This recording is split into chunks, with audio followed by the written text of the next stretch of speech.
सिद्धेभ्यः। ॐ नमः सिद्धेभ्यः। कौनिनमुक्कारम् अर्हन्तारमतहे विसेद्धारम् आर्यवच्छायाणं लोयं येषौवशाहुरं लोयं येषौवशाहुरं। बोलिए हिंसा परमो धर्म की। देवादेशी शंभुनाथ भगवान की। आचार्य कुंद महाराज की। आचार्य गुरुदेव भगवान श्री विद्यासागर जी महाराज की।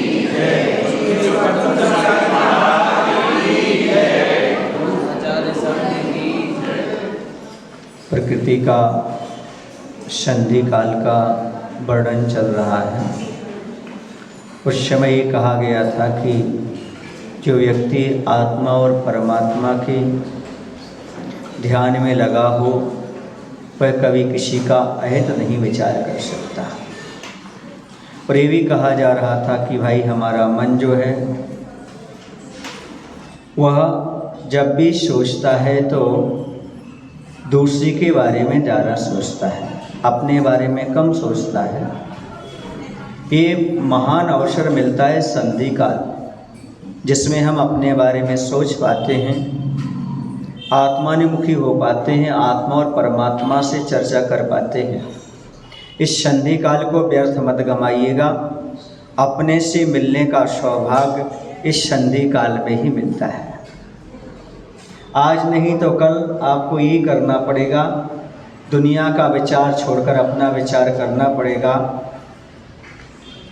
क्योंकि जब घर से आदमी बाहर निकलता है तो पिकनिक मना कर जाए, यात्रा करके आए, 2-4 दिन में इच्छा हो जाती है अपने घर चलो।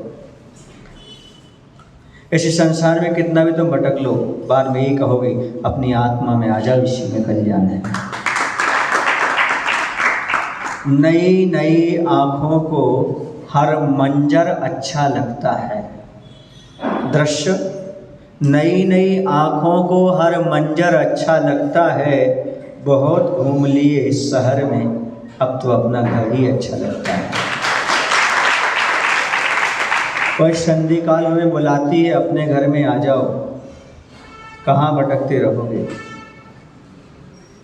किसी कवि ने तो लिख दिया, हम तो कबहु न निज घर आए, हम तो कबहु न निज घर आए, पर घर फिरत बहुत दिन बीते, पर घर फिरत बहुत दिन बीते, नाम अनेक धराए, हम तो कबहु न निज घर आए। वो कवि कह रहे कि हम तो भटकते रहे दूसरे के घर में, कभी निज घर में नहीं आए।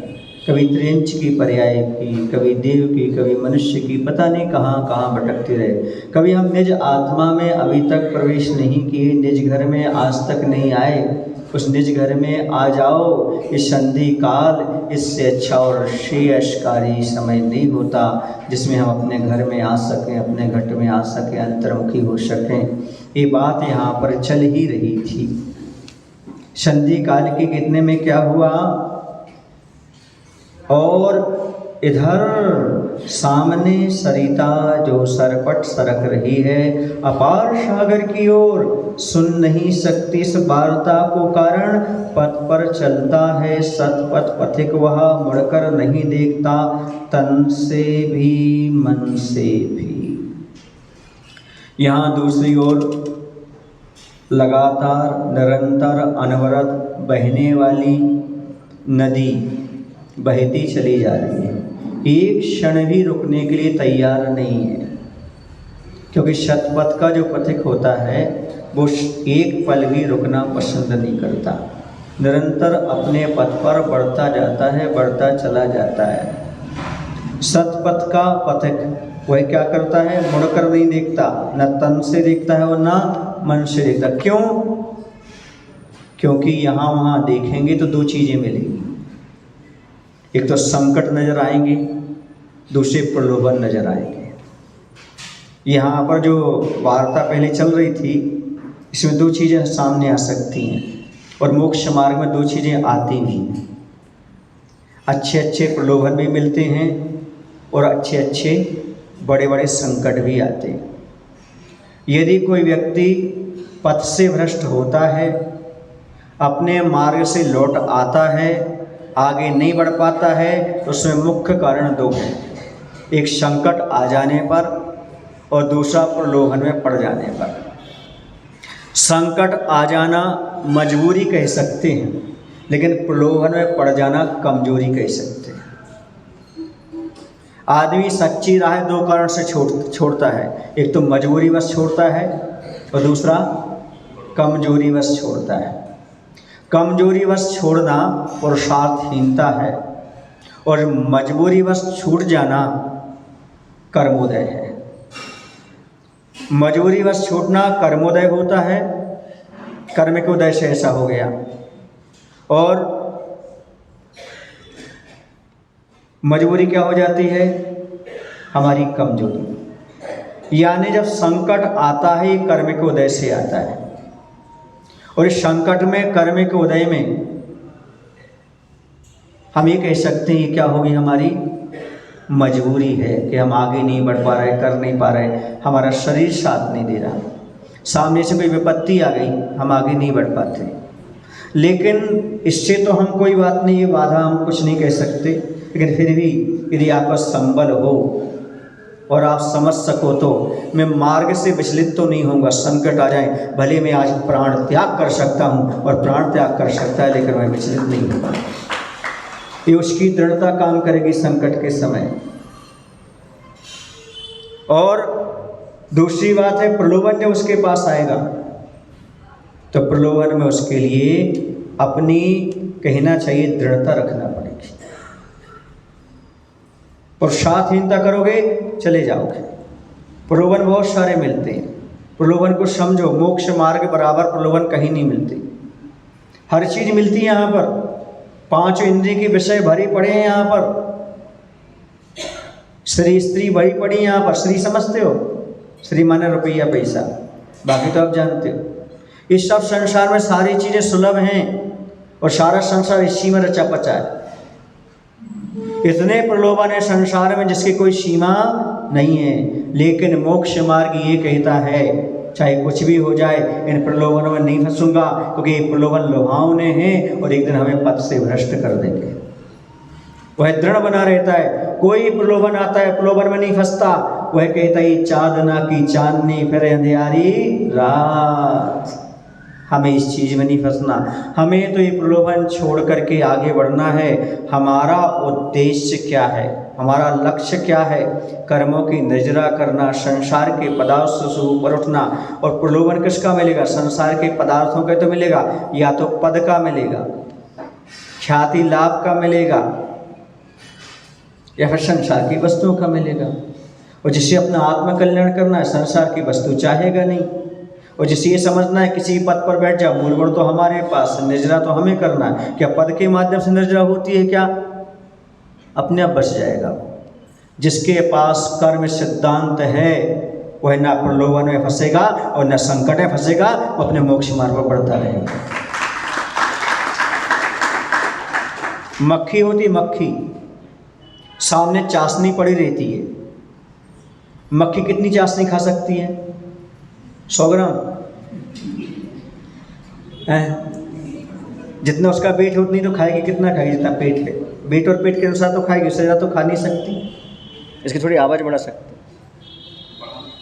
हाँ, तो क्या कह रहे थे?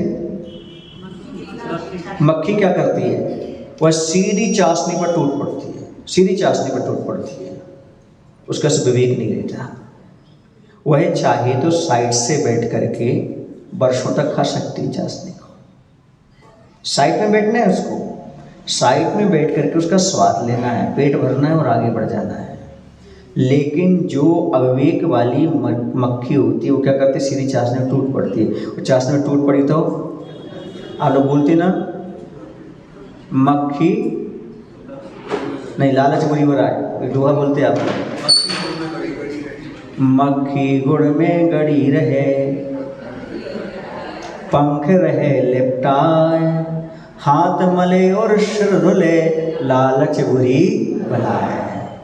वह चाहती तो साइड से खा सकती थी, लेकिन उसमें फंस गई। यह अदूरदर्शिता। याद रखो, जो दूरदर्शी होते हैं वो कभी प्रलोभन में नहीं फंसते। दूरदृष्टि जिनकी है, ऐसे साधु, ऐसे मोक्ष मार्गी कभी सामान्य प्रलोभन में फंस ही नहीं सकते, क्योंकि उनकी दृष्टि दूरदृष्टि है। जिसकी दूरदृष्टि नहीं होती वो संसार में फंस जाता है, क्योंकि ये प्रलोभन मिलना ही मिलना है संसार में। लेकिन ये उद्देश्य इन प्रलोभन में फंसने का नहीं है, उद्देश्य हमारा इन सबको छोड़ने का है। एक बार मैं ब्रह्मचारी अवस्था में कुशलगढ़ पहुंच गया, राजस्थान में। तो प्रतिमाएं तो कुछ भी नहीं थी। पंचवल्लती आश्रम से वहाँ के लोग लेने के लिए आए, तो कह दिए इन ब्रह्मचारी जी को ले जाओ। मेरी उम्र 18-19 साल की थी, ज़्यादा इससे नहीं थी। वो सोच में पड़ गए, इतना छोटा ब्रह्मचारी है और हमारे यहाँ 250-300 घर की समाज है, कैसे संभालेगा पर्यूषण पर्व। उन्होंने कहा एक बार कोई ब्रह्मचारी दे दो, बड़े से दे दो, बड़े से दे दो। तो वहाँ जो संचालन करने वाले थे बोले ये बड़े हैं, पर्याप्त है। अब वो सोच रहे हैं कि जी क्या करेंगे, और हम सोच रहे जी हमें झेलेंगे कि नहीं झेलेंगे, बड़ी मुश्किल हो जाएगी। अब वो एक छोटा सा बैग रखा जिसमें 2 जोड़ी धोती दुपट्टे थे। चलो भैया, बैग नहीं ले चलना आपको। उनका क्यों, आपके यहाँ पुस्तकें नहीं मिलेंगी मंदिर में? क्या मिल जाएंगे। चटाई टाई क्योंकि आपके यहाँ नहीं मिलेगी क्या? कुछ नहीं बोल पाए बेचारी, है ना। उनको लगा ये तेज से। अब उन्होंने अपनी जीप कार में बैठा लिया, क्योंकि 200 किलोमीटर जाना भी है वहाँ पर पर्यूषण पर्व के लिए प्रवचन करने। अब कार में पूछते हैं आपको भोजन में क्या चलता है? हमने कहा जो आपको चलता है। तो पंखा चल जाएगा? हमने कहा नहीं, हमने कहा उससे अब क्या बोले, पंखा चल जाएगा, कूलर चल जाएगा, ये आहार की चीज़ें हैं क्या? पूछ क्या रहे हैं? आहार में क्या चलेगा? और क्या पूछ रहे हैं? पंखा चलेगा, कूलर चलेगा। मैंने रोक जवाब दिया, हमने कहा हमसे चपते नहीं है। मैंने उनको क्या जवाब दिया, ये चपते नहीं है। नहीं नहीं वो नहीं कह रहा हूँ। उनको क्या कह रहे हैं? बोले हमारे यहाँ आचार्य आते हैं, बहुत सारे मुनि आते हैं, उन सबको हम लोग पंखा लगा देते हैं, कूलर लगा देते हैं। हमने कही तो घर में भी थे हमारे, हम छोड़ करके आए हैं। अब वो थोड़े घबरा से गए, ब्रह्मचारी से बात करने बड़ा मुश्किल हो गया। तो प्रश्न क्या कर रहे हैं आप? आहाचर्या की बात कर रहे हैं ना आप, तो आहार में क्या खिलाओगे आप? हाँ, हवा तो नहीं चलाते, खिला दो। अब तुमको पंखा चलाओ, ये चलाओ, है ना। हमने किसी की कोई बुराई नहीं की। मैंने कहा भैया हमारा दस्तनी सबका लाइट वाइट का सबका त्याग है, और वैसे भी पंखा एसी कूलर में नहीं बैठता हूँ, क्योंकि मुझे मुनि बनना है। क्या बनना है? मुझे मुनि बनना है। तो उन्होंने ऐसे सुना तो थोड़ा सा लगा कि अब वहाँ पर पहुँचे। कहाँ पर? हमने कहा ना प्रलोभन बहुत मिलते हैं। अब ब्रह्मचारी बने नहीं, आप क्या खाओगे? आपको क्या लगा दूँ, क्या कर दूँ? यदि मैं कहती तो हमें सब चलता है, तो एसी में आ गए थे। हमने कहा हमारे गुरु ने सिखाया है एसी में नहीं रहना, ऐसे ही में रहना है, नेचर में रहना है। ऐसे आता है। ये तो हम छोड़ कर आए हैं भैया, छोड़ करके आए हैं। ऐसा नहीं कि हमारे घर में पंखा नहीं था या कूलर की व्यवस्था नहीं हो सकती थी या एसी नहीं लग सकता तो मैं मुनि बना हूँ। ये सारी हो सकती थी। मैं मुनि बना हूँ पाप का त्याग करने के लिए, आत्मा में रमण करने के लिए। ये प्रलोभन बचपन से मिलते हैं। जैसे ही मोक्ष मार्ग पर कदम बढ़ाओगे, धर्म मार्ग पर बढ़ाओगे, प्रलोभन बहुत सारे मिलेंगे। इन प्रलोभन में नहीं फंसना। इन प्रलोभन में गए तो समझो गए। धीरे धीरे धीरे धीरे शिथिलाचार बढ़ते बढ़ते बढ़ते कहाँ तक पहुँच जाता है। तो उस समय ये ध्यान रखने की आवश्यकता होती है। मोक्ष मार्ग पर बढ़ रहे हैं, हमें यहाँ वहाँ की बातों पर ध्यान नहीं देना। हमारा लक्ष्य जो है वो, जैसे ही मैंने आजीवन गुरुजी से व्रत लिया था, वैसे ही मैंने आजीवन पैसों का त्याग कर दिया था। ब्रह्मचर्य व्रत लेते। क्यों? क्योंकि प्रलोभन बहुत है, और यदि पैसे की लत लग जाती है फिर आदमी को बहुत मुश्किल हो जाता है। क्योंकि उद्देश्य क्या है मेरा? ना मुझे प्रतिष्ठाचार्य बनना है, ना विधानाचार्य बनना है, ना मेरा ऐसा कोई स्वास्थ्य खराब है कि मैं आगे नहीं बढ़ पाऊंगा मोक्ष मार्ग पर, ऐसा कुछ नहीं। मुझे तो अपना कल्याण करना है। इसलिए जिन चीज़ों को बाद में छोड़ना है आज से ही प्रैक्टिस करो ना, तभी तो आगे चल के छोड़ पाओगे। उनको समझ में आ गया कि आचार्य विद्यासागर का चेला है। कौन है? ये पंखांका तो स्वीकार करेगा ही नहीं। समझ में आ रहा है? पर्युषण पर्व के अवसर पर जो व्यक्ति 5 पापों को त्याग करके घर से यहाँ आता है, उस समय वृत्ति की क्या चर्या होना चाहिए, मुनि की क्या चर्या होना चाहिए, या अपने आप को देख लेना चाहिए। आचार्य से हमेशा बोलते हैं ये लोग तो अर्घ चढ़ाएंगे, आपको तीर्थंकर बोलेंगे, भगवान बोलेंगे, ये तो अपना पुण्य कमा लेंगे, तुम तो देखो तुम हो कहाँ। इसलिए पूजन के समय कैसा हो जाता सर? नीचे सर हो जाता। क्यों?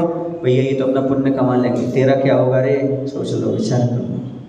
ये उस समय ध्यान रखना चाहिए। इसे सरिता कह रही है ये प्रलोभन में नहीं फंसना, मुड़कर नहीं देखती, न तन से पीछे मुड़ना न मन से। जो कुछ छोड़ा है उसकी ओर अब मुड़ करके नहीं देखना, न तन से देखना न मन से देखना, क्योंकि तुम छोड़ करके आए हो, आजीवन त्याग करके आए हो, इस पथ पर बढ़ रहे हो। पिताजी का इतना ही कहना था जब घर से जा रहा था, बेटा जाओ कोई दिक्कत नहीं, इससे अच्छा कोई मार्ग नहीं है, लेकिन कभी लौट मत आना, बस दुख इस बात का है, बाकी तो जाओ बहुत अच्छा करना। बस ये हमेशा याद रखना कि हम जो धर्म कर रहे हैं, जिस मार्ग पर बढ़ रहे हैं, हमारा मार्ग निर्दोष चल रहा है कि नहीं चल रहा है। इसमें जो बाधक चीज़ें हैं उनसे हटने का प्रयास करो। इन चीज़ों में कुछ भी नहीं रखा, ये सब चीज़ें क्षणिक हैं। इन चीज़ों में सुख होता, संसार विषय सुख होता, तीर्थंकर क्यों? उन्हें क्या नहीं मिल रहा था बताओ ना? पूरी जीवन और मिल रहा था उनको तो, देवताओं के द्वारा वस्त्र मिल रहे थे, अमृत का पान हो रहा था, सारे देवता देवी देवता क्या चला रहे थे? चमार पंखा सब कुछ कर रहे, सारी सेवा। फिर क्यों छोड़ा? ये सब हमारे जीवन का लक्ष्य नहीं है, ये तो मात्र हमारे नौकर्म को, शरीर आदि को संभालने वाले हैं। और यदि हमारा भाव अच्छा है, हमारी साधना अच्छी है, नौकर्म तो अपने अपने घर करके आएगा, उसकी तो अपने व्यवस्था होती चली जाएगी। ये श्रद्धा, ये विश्वास होना चाहिए। दूसरा संकट, अभी तो प्रलोभन की बात करें, दूसरा संकट भी आएंगे संसार में। बिना संकट के कोई भी रास्ता है ही नहीं संसार में। बोलो, क्या आपका मार्ग सरल है क्या? संसार का मार्ग बोलो। हम लोगों को तो 22 परिस है, आपको तो 2200 परिस है, पर कर्म निद्रा वाले नहीं, आपके कर्म बंधने वाले। ऐसी कौन सी माह है, माह समझते ना महीना, ऐसी कौन सी माह है जिसमें अमावस की रात नहीं आती? और ऐसी कौन सी राह है जिसमें समस्या नहीं आती? फिर से सुनना, फिर से बोलो। ऐसी कौन सी माह है जिसमें अमावस की रात नहीं आती? ऐसी कौन सी राह है जिसमें समस्या नहीं आती? चलने वाले फिर भी चलते हैं, क्योंकि उनके विश्वास, श्रद्धा और साहस में कभी कमी नहीं आती। आप लोग कहते हो महाराज जब उखरी में मूड़ दई तो मूसा से का डर नहीं, ये मजबूरी है आपकी। हम कहते जब मोक्ष मार्ग में बढ़ना है तो दुनिया के प्रलोभन से क्या डरना, अब तो आगे बढ़ना है। हंस करके कहते हैं, हंस करके बढ़ते जाओ। एक बार मैंने मंदिर की शिखर पर लहराते हुए ध्वज से पूछा, एक बार मैंने मंदिर की शिखर पर लहराते हुए ध्वज से पूछा, जब भी आंधी तूफान चलता है तब तुम लहराती फहराती और मुस्कुराती क्यों है? उसने कहा मैं एक डंडे में हूं ना। उसने क्या कहा? बस मैंने समझ लिया, धर्म की ध्वजा लहराई फहराई कब? जब तक आंधी और तूफान नहीं आएंगे तब तक लहरा फहरा नहीं सकती। बस याद रखना, कुछ नहीं बिगड़ेगा, बैराग के डंडे में रहना, अपने आप लहराते रहोगे, मुस्कुराते रहोगे। जब तक वह ध्वजा डंडे में है तब तक छिद जाएगी, भिद जाएगी, उसका रंग कलर फीका पड़ जाएगा, बीट आकर के कौआ बीट कर देगा, कुछ भी कर देगा, फिर उसका लहराने फहराने का स्वभाव नहीं जाएगा, क्योंकि वो किसके अंदर है? ऐसे ही कोई वैराग के डंडे में है त्यागी वित्ती साधु, उसका शरीर छिल जाए, गिर जाए, संकट आ जाए, आपत्ति आ जाए, तो भी वह हमेशा लहराता फहराता मुस्कुराता नजर आएगा, तो उस पर वैराग करूँगा। ऐसी शरीरता चलती चली जा रही है, वह प्रलोभन में नहीं फंस रही, संकट से नहीं घबरा रही, कोई तो संकट आना ही है। सुने आप लोग कि नहीं? जिसके जीवन में संकट नहीं आए थे, ये समझो वह जीवन के खेल से बाहर है, बाहर है वो। क्रिकेट देख लो ना, क्रिकेट वाला 11 खड़े रहते हैं, फेंको तो बाल हम देखते हैं, फिर वो खेलता है कि नहीं खेलता, छक्के लगाता कि नहीं लगाता, चौके लगाता कि नहीं लगाता, सबके बीच में से निकाल ले जाता नहीं निकाल ले जाता, क्यों? कौन सा खेल ऐसा है जिसमें संकट नहीं है, जिसके विरोधी नहीं है, फिर खेल का है? ऐसे ही जीवन का खेल है। यदि आपके जीवन में संकट नहीं आ रहे तो समझो तुम मुर्दे हो, तुम जी ही नहीं रहे हो, और संकट आ रहे हैं तो समझो तुम्हारा जीवन बहुत अच्छा है, तुम जीवन जी रहे हो। घर में क्यों रहे? तो आएंगे आएंगे संकट, तो आएंगे आएंगे। जब मैं छोटा था, कुछ नहीं जानता था, तब कहता था हे भगवान ये संकट बड़ा विकट है, मुझे बचा लो। मैं कहता रहे हे भगवान ये संकट बड़ा विकट है, मुझे बचा लो। अब मैं संकट से कहता हूँ ये संकट सुन ले, भगवान मेरे निकट है। संकट भगवान मेरे निकट है, कैसा भी संकट विकट हो मुझे घबराने की जरूरत नहीं है, वो अपने आप बरकरार है।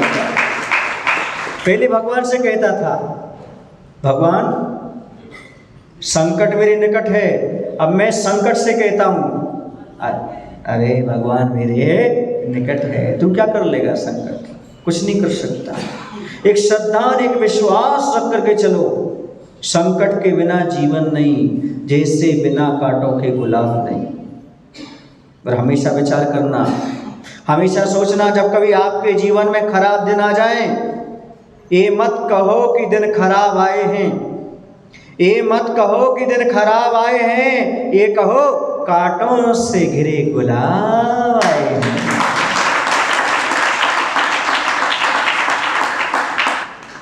आनंद आएगा। मैंने कहा ना, एक फूल पर मैंने 339, हाँ, ये बहुत कुछ चीज़ें सिखाती हैं, बहुत चीज़ सिखाती है। आपको कैसा लगता है? मुझे देखकर आपको कैसा लगता है? मोक्ष मार्ग भार लगता है आपको? कठिन लगता है आपको? मोक्ष मार्ग कठिन है ही नहीं, हमने कठिन बना दिया उसको। मोक्ष मार्ग बिल्कुल कठिन नहीं है, मोम के घोड़े पर बैठकर आग पर चलना है।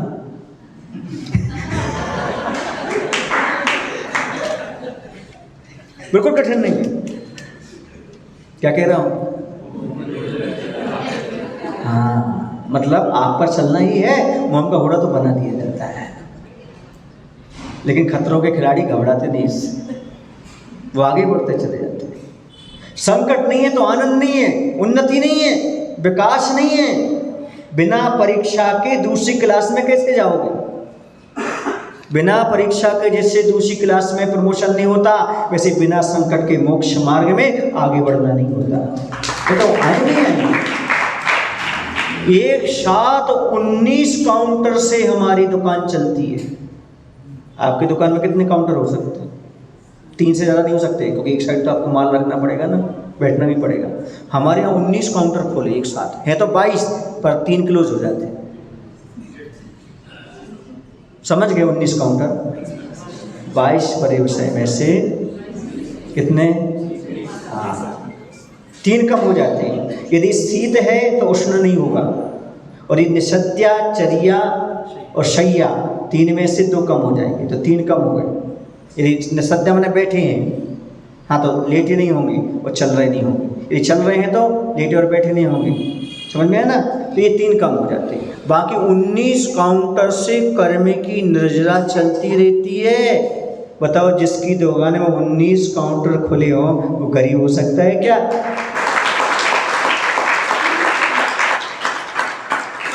और मोक्ष मार्ग का नाम ही है कर्म की निर्जरा। और अवसर परिचय से जो निर्जरा होती है और किसी से नहीं होती। भगवान की पूजा करने से जितनी नजरा होती है उससे अनंत गुणी किसी की गाली सहन करने से नजरा होती है। आप भगवान की पूजा करके तो नजरा कर लेते हो, कुंती सागर से पूछो, हम गाली सुन करके ही कर्म की नजरा करते हैं। हमारी दुकान ऊंची है, जो कुछ भी कहे हाँ सुन लिया। एक सज्जन बोले महाराज जी कोई कुछ भी कहते आप सुन लेते हो? मैंने कहा आप बोल रहे ना, आपकी भी तो सुन रहा। मोक्ष मार्ग में सुनना सहन करना ही है। मैं कई बार कहता हूँ कंचन हूँ मैं कांच नहीं हूँ, ले लो अग्नि परीक्षा, सुख पाने की नहीं दुख सहने की ली है हमने दीक्षा। वर्तमान के सुखों का तो त्याग करके आया हूं मैं, वर्तमान के सुख क्यों चाहूंगा मैं? दुख सहने के लिए ली हमने दीक्षा। क्या लेने के लिए? हाँ सुन रहे ना, याद रखो परसों आप लोग चतुर्मास की स्थापना करने जा रहे हैं। मैं नहीं जा रहा हूँ, मैं तो कर चुका हूँ।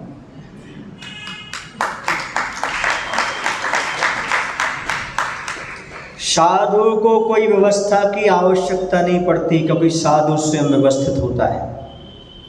साधु को कोई व्यवस्था की जरूरत नहीं पड़ती, साधु स्वयं व्यवस्थित होता है। बस चतुर्मास स्थापना साधकों को व्यवस्थित करने के लिए होती है।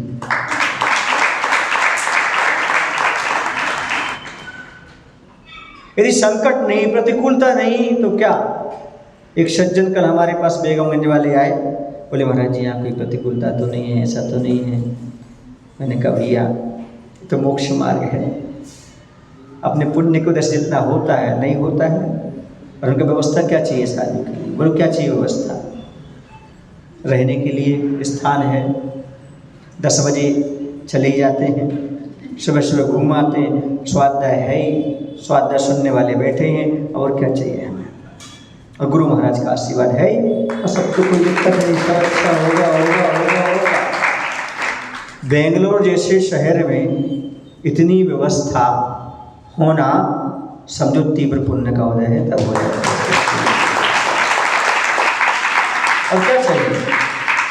कुछ तो आपकी भावनाओं को देख करके मैं रुका हूँ, व्यवस्थाओं को देखकर नहीं रुका मैं। क्या देखकर रुका हूँ? भावनाओं को देख करके। अब वो कुछ बचा रहने दो ताकि चतुर्मास्था पर बोल सकूं। तो अभी बात अपनी ये चल रही थी अपनी बात की, नदी सरपट बहती चली जा रही है, वह किसी प्रलोभन मुख मोड़ करके नहीं देखती। सुने आप लोग की नहीं? क्योंकि वह एक अटकी भटकी कब नदी, कब लौटी अधबीच, रे मन तू क्यों लौटता, क्यों अटका आगे कीच। क्या कह रहे? नदी कब अटकी, कब भटकी, कब लौटी? नदी कभी लौट कर आई है? नहीं आई। अच्छे से कहते जैसे लौट के कभी नदी नहीं आती जब तक सागर तक न मिल जाए, वैसे जब तक तुम आत्मा से परमात्मा न बन जाओ तब तक मोक्ष मार्ग में पीछे कदम मत बढ़ाना, सीधे आगे बढ़ते जाना, सीधे आगे बढ़ते जाना, मुड़कर नहीं देखना। सतपथ पथिक वह मुड़कर नहीं देखता, तन से भी और मन से भी। न शरीर से पीछे लौटना, ना मन से पीछे लौटना। कुछ लोग शरीर से तो नहीं लौटते, मन से लौट जाते हैं। क्यों? उन्हें संयम बोझ लगने लगता है। याद रखो, संयम में जो डूब जाते हैं, जो संसार से उब जाते हैं, और जो संसार में डूब जाते हैं वो संयम से उब जाते हैं। अरे हम तो संयम में डूबे हैं, संसार से उबेंगे, कभी संसार में डूबने वाले नहीं।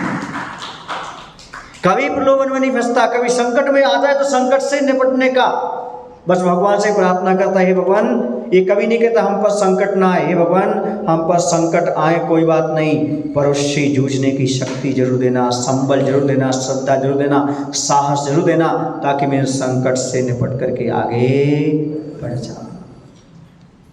समय आया? मोक्ष मार्ग में कांटे कांटे हैं ऐसा नहीं है, मोक्ष मार्ग में फूल भी है, फूल फूल। पर मैं अहिंसक हूँ, FOOL नहीं हूँ जो फूल पर पैर रख दूँ। समझ रहे कुछ? FOOL के अर्थ क्या होता है? फूल। फूल माने मूर्ख। इस मोक्ष मार्ग में कांटे भी हैं, फूल भी हैं, पर मैं भूल कर भी फूल पर पैर नहीं रखता, कांटों पर पैर रखता हूँ, क्योंकि अहिंसा धर्म का पालन करता हूँ। ये मिलेंगे संसार में, सारे प्रलोभन भरे हुए, जहाँ देखो वहाँ प्रलोभन है, लेकिन सरिता कहती है बढ़ते जाओ। सरिता कहती है गुनगुनाते गुनगुनाते गुनगुनाते आगे बढ़ते चले जाओ। भुनभुनाओ मत, भुनभुनाओ मत, भुनभुनाओ मत। जो आए तो बस अपना पानी पी करके चला जाए, जो आए तो अपने कपड़े धो करके स्नान करके चला जाए। जिसे पवित्र करना है तो पवित्र कर ले, जिसे प्यास बुझाना है तो प्यास बुझाए। तू तो बहती जा बहती जा बहती जा। ऐसे साधु परमेष्ठी लगातार आगे बढ़ रहा है बढ़ रहा है। कोई आ रहे हैं अपनी प्यास बुझा रहे हैं, कोई अपने तन मन को पवित्र कर रहे हैं। करते जाओ, हम तो निरंतर बढ़ते जाएंगे बढ़ते जाएंगे बढ़ते जाएंगे। हमारा पथ कहीं रुकने वाला नहीं है, आवाज रूप से चलता रहता है। ये है मोक्ष मार्ग का लक्ष्य। आचार्य ने बहुत कुछ लिखा हुआ है, आपको लगता है 4 पंक्तियां 6 पंक्तियां हैं, ये पंक्तियां बहुत महत्वपूर्ण। यहाँ कह दिया कि वह कभी भी पीछे मुड़कर नहीं देखता, न तन से न मन से, यानी ना तो प्रलोभन में फंसता है और न संकटों से कभी घबराता है। कोई संकट आ जाए मुझे कुछ नहीं, क्योंकि 2 चीजें हैं आपकी सफलता में बाधक, संकट और प्रलोभन, और दोनों को आप पार कर गए, पास हो गए। जैसे अग्नि सोने की परीक्षा लेती है, बहुत अच्छा पॉइंट बोल रहा हूँ। जैसे अग्नि सोने की परीक्षा लेती है, वैसे ही प्रलोभन एक सच्चे साधक की परीक्षा लेता है। जलाते हैं उसको और वो जल करके अब निकलता है तो सोना कैसा होता है। ऐसे संकट है, प्रलोभन है, ये सारे निखार लाने वाले हैं। इनसे और प्रगति होती है, कभी हानि जीवन में होने वाली नहीं है। इसलिए आपके जीवन में संकट आ रहे हैं तो घबराना मत। यदि संकट आ रहे हैं तो सोचो हमें पुण्य बढ़ाने की जरूरत है, साधना को और दृढ़ करने की आवश्यकता है। आए समझ में आपको? हाँ, एक बार क्या हुआ, एक व्यक्ति से पूछा गया, क्यों भाई, यदि आप समुद्र में हैं और आप नाव के ऊपर बैठे हुए हैं, कहाँ बैठे हुए हैं? बोले यदि किनारे से आप आगे बढ़ रहे हैं और तूफान आ गया और आपकी नाव टूट गई तो आप क्या करेंगे? बोले हम दूसरी नाव लाएंगे। मुझसे दूसरी बार तूफान आ गया और नाव टूट गई, फिर क्या करोगे? बोले हम तीसरी लाएंगे। बोले चौथी बार तूफान आ गया, नाव टूट गई, क्या करोगे? चौथी नाव लाएंगे। 5वीं बार तूफान आया, 5वीं बार नाव टूट गई, क्या करोगे? बोले नाव लाएंगे, 5वीं लाएंगे। बोले कहाँ से लाओगे? बोले जहाँ से तब तूफान लाओगे। अच्छे से बजाना है। कल्पना ही तो कर रहे हैं हम, कल्पना ही तो कर रहे हैं ना। मैंने एक बार बच्चे से पूछा, बहुत सारे बच्चों से, मान लो बेटे घर में आग लग गई। क्या लग गई? घर में आग लग गई, सारे दरवाजे बाहर से बंद हैं, क्या है? हाँ, और पानी अपने कमरे में है नहीं है, कोई ऐसी सामग्री नहीं है, हम आपको कैसे बुझाएंगे?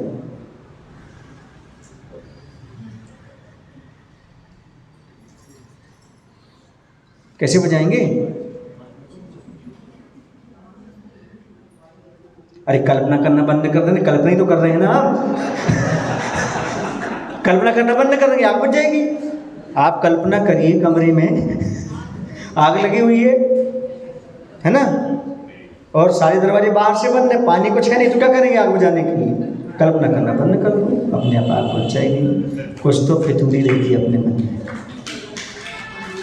अब ताली वैसी बजाई, इसमें कंजूसी तो मत करो, कम से कम ये उत्साह बढ़ाने वाली चीजें हैं। अभी आप जाएंगे ना, जो मैं अभी आपको पढ़ा रहा हूँ ना, आपको 10,000 रुपये लग जाएंगे, 5,000 लग जाएंगे। जो मोटिवेशन देने वाले होते हैं ना, मोटिवेशन, वहाँ फीस रहती है। वहाँ पर आपको जो सिखाया जाता है, पढ़ाया जाता है, जीवन में संकट आए तो कैसे उससे निपटना, वहाँ फीस रहती है वहाँ सुनने की। हम फ्री में सुना रहे हैं आपके लिए, अच्छी है ना? ये उत्साह है। और आपके चेहरे जो है ना, बताए आपको कितना भी कठिन संकट आए, आपत्ति आ जाए, चेहरे पर अच्छे से जोर से मुस्कान दे दो, आधी आपत्ति अपने आप समाप्त हो जाए। कितना भी खतरनाक दुश्मन आपके सामने आ रहा हो, उसे देख के हंस दो, ठंडा पड़ जाएगा वो। तुम और उबल जाते तो गड़बड़ हो जाता। हंस के देखो, वो कहेगा यार हम इसको मारने ही हंस रहे हैं। ऐसा मैं आपको, मैं तो ऐसे ही करता हूँ। कुछ लोगों को डराकर, कुछ लोगों को हंसाकर, कुछ लोगों को अपना बनाकर दुनिया में जीता रहता है। महाराज डराते किसको हो? कर्मों को। कुछ को डराकर, कुछ को हंसाकर, कुछ को अपना बनाकर। ऐसा में कुछ ऐसी चीजें हैं जिन्हें अपने पास रखना पड़ता है, उनको अपना बनाकर, और कुछ को आप लोगों को हंसाकर और कर्मों को डरा कर जीता हूँ। बोलो अच्छे से जीता हूँ ना। पीछे मुड़कर नहीं देखना। एक बार यदि आपने कोई रास्ता चुन लिया है, अब पीछे नहीं हटूंगा चाहे कुछ भी हो जाए, पीछे हटने वाला नहीं। प्राण चले जाएं, लेकिन ये सतपथ मैंने अपनाया है। भाव के बाद ये सच्चा मार्ग मिला है। अनादि काल से भटक रहा हूँ, छोटी सी उम्र है हमारी, अब मैं किसी प्रलोभन में नहीं फंसूंगा। ये उनका मार्ग है भगवान महावीर का, ये उनका मार्ग है भगवान आदिनाथ का, ये उनका मार्ग है भगवान रामचंद्र जी का, ये उनका मार्ग है भगवान हनुमान का। जैसे वो किसी प्रलोभन में, संकट में नहीं फंसे, ना वो संकट से घबराए, आगे निकल गए, वैसे मैं भी निकल जाऊंगा उन्हीं का नाम लेकर के आगे। ये नियम है, जब भी तुम अच्छे मार्ग पर चलोगे तो प्रलोभन भी मिलेंगे, संकट भी आएंगे। किसी ने पूछा महाराज जब भी मैं धर्म मार्ग पर बढ़ता हूं तो संकट क्यों आते हैं? मैं पूछता हूं, टाइम टेबल किसके पास आता है परीक्षा का? जो फॉर्म भरता है। जो फॉर्म ही नहीं भरेगा तो क्या आएगा? बोलो ना। जब फॉर्म भरा है तो टाइम टेबल आएगा, पेपर भी आएंगे, आंसर लिखना पड़ेंगे। आपको घबरा क्यों रहे हो? ऐसे यदि आपने फॉर्म भर दिया है धर्म मार्ग का तो आपका टाइम टेबल आ ही जाएगा। घबराइए मत। जो घर में बैठा है, इसने फॉर्म नहीं भरा, उसके लिए क्या आएगा टाइम टेबल? कुछ नहीं आने वाला। दूसरा, कर्म एक राजा है, आत्मा एक राजा है। कर्म भी राजा है, आत्मा भी राजा है।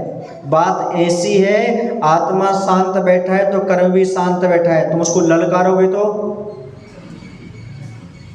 एक राजा शांत बैठा है, दूसरा राजा शांत बैठा, तुम ललकारोगे तो वो छोड़ देगा, वही तलवार लेकर के आएगा। ऐसे ही आपने धर्म ध्यान शुरू किया है, यानी तुमने कर्मों की नजरा करना शुरू किए, कर्म को ललकारा है, और उदय में आएगा, उसका सामना करो, तुम जीत जाओगे।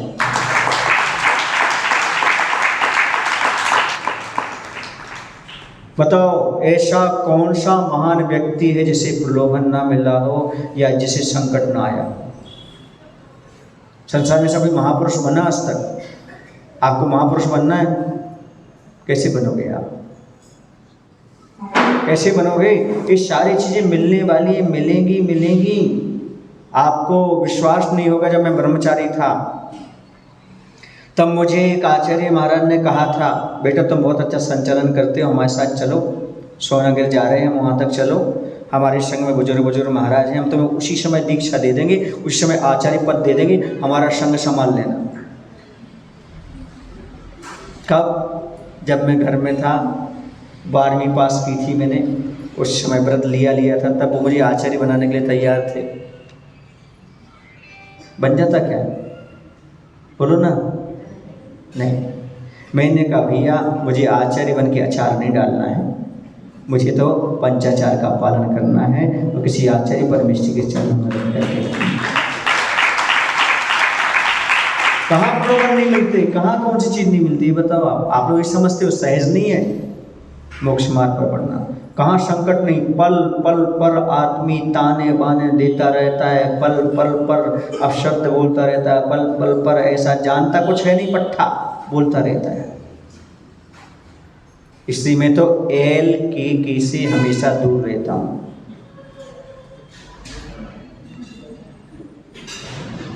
एल के लोग क्या कहेंगे, इससे बच के रहो। वो तो कहेंगे, उनका काम ही है ऐसा, कहेंगे आप। कुछ भी कर लेना आप। बोलूँ आपको, जैसे आहारचर्या है, हम क्रम से आहार कर लेते हैं, ऐसा कर ले ऐसा कर ले, महाराज कुछ विधि नहीं होती क्या? मालूम है विधि नहीं होती क्या महाराज की? कुछ विधि नहीं होती क्या महाराज की? अब विधि लेने लगी, महाराज यदि परेशान कर रहे हैं, साइंस तो चले जाओ चाहिए, बेचारे 2 दिन परेशान, ऐसे तो ठीक है, ऐसा करना ऐसा करना चाहिए। एक घोड़ी वाला था, कौन था उदाहरण पता है आपको? फिर मैं अच्छे से समझाऊंगा, मेरे समझने का तरीका लगेगा। एक घोड़ी वाला था, समझ गए ना? उसका बेटा भी था। वो दोनों के दोनों घोड़ी पर चले जा रहे थे। रास्ते में लोगों ने कहा, देखो तो ऐसी तो घोड़ी ली और दोनों के दोनों उस पर बैठे। उसने कहा, बेटा तुम बैठ जाओ, हम पैदल चलते। वो पैदल चलने लगा, आगे बढ़े। ये कैसा बेटा है, बाप को पैदल चला रहा है और खुद चलो बेटा तुम बैठ, हम बैठ जाते, तुम चलो। अरे आगे चले, ये कैसा बाप है, खुद बैठा और बेटे को पैदल चला रहा है। बेटे एक कमर में दोनों उतर जाओ नीचे, तो नीचे उतर गए। अब चलो, आगे महिलाएं मिली, कैसी पागल है, घोड़ी मिली और पैदल भी चल रहे हैं। अब क्या करें बेचारे, क्या सर पर रख लें घोड़ी को? ऐसा है संसार भैया, कितना भी कर लेना।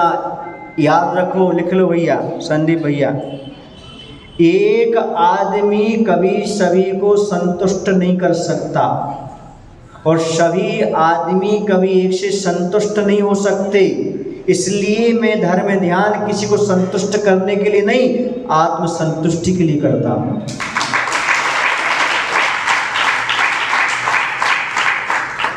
और धर्म ध्यान हमेशा किसके लिए करना चाहिए? आत्मसंतुष्टि के लिए करना चाहिए। आत्मसंतुष्ट हो, अब किसी को संतुष्ट करने की जरूरत नहीं है, क्योंकि तीर्थंकर भी सबको छोड़ कर चले गए, वो भी नहीं कर पाए, मरीची को भी नहीं कर पाए, किसी को नहीं कर पाए। जब तीर्थंकर नहीं कर पाए तो हम किस खेत की? बोलिए नहीं, मामूली। अब तो मामूली है, वो नहीं कर पाए तो हम क्या कर पाएंगे? इसलिए भैया ये बहुत सारी चीज़ें संसार में हैं, प्रलोभन भी बहुत है, संकट भी बहुत है। एक तरफ कुआ है, एक तरफ खाई है, बीच में साधु भाई है, अरे बीच में से निकल जाओ, इसी में भैया चतुराई है।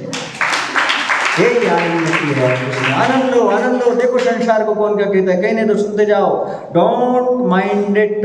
एक कान से सुनो, दूसरे कान से निकाल दो। लेकिन गुरु महाराज कुछ कहते हैं, एक कान से सुनो, हृदय तक ले जाओ तो कल्याण हो जाएगा। दुनिया की मत सुनो, दुनिया क्या कह रही है, हमारा और गुरु का क्या संबंध है हम जानते हैं। दुनिया नहीं जानती, दुनिया तो कहती रहती है। चौराहे पे बहुत सारे मिलते हैं, कौन? हाँ, नाम नहीं लेना। अब देखिए आप, मैं बिहार करके जा रहा था, श्रावक थोड़े पीछे रह गए थे, 2-4 कुत्ते हमारे सामने आ गए। अब वो कहले वाह, हमने कहा हाँ हाँ हाँ हाँ। लोग बोले, अरे जी आप कुत्तों से क्या बात कर रहे थे? हमने कहा वही कर रहे, वाह वाह क्या महाराज है, वाह वाह क्या महाराज है। मैं कहता हाँ हाँ हाँ हाँ, अच्छा अच्छा अच्छा अच्छा। समझे क्या बोल रहे थे वो? वाह वाह क्या महाराज है, वाह वाह वाह क्या महाराज है। हमें निकालना है कौन कैसा बोल रहा है, वो तो बोलने दो, उसको उद्देश्य क्या होता है, हमें निकालना उसका मायना क्या है। सुने कटु वचन पर नहीं, श्रवणों को व्यवधान, मस्त चाल से गज चले रहे भोंकते स्वान।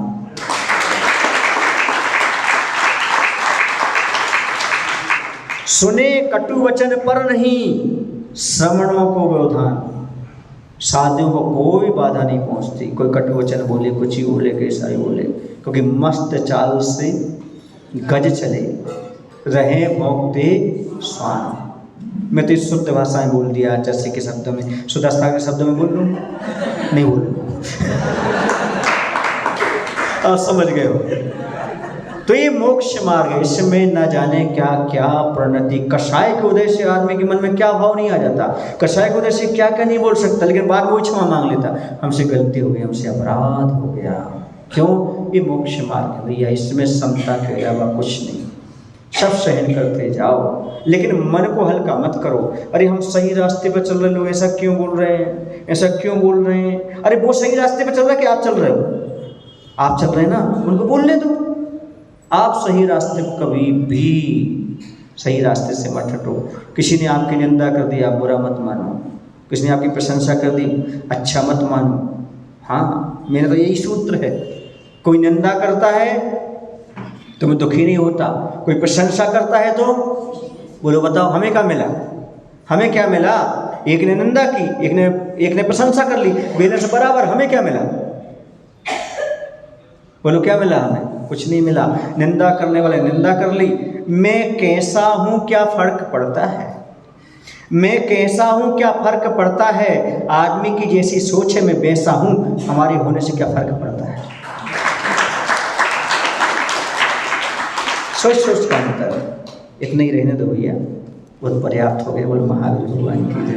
आचार्य विद्यासागर जी महाराज।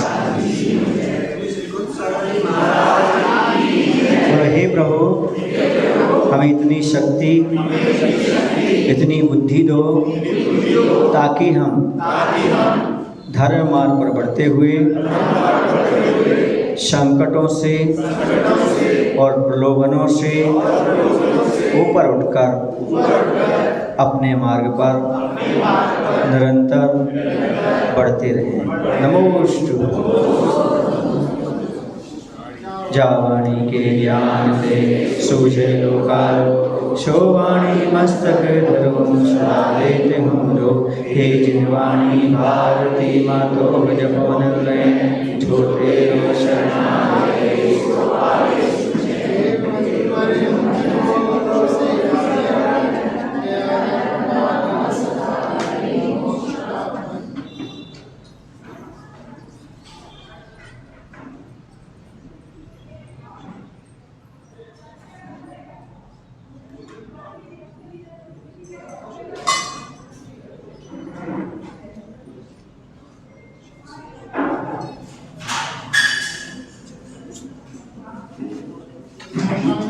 माता की जय।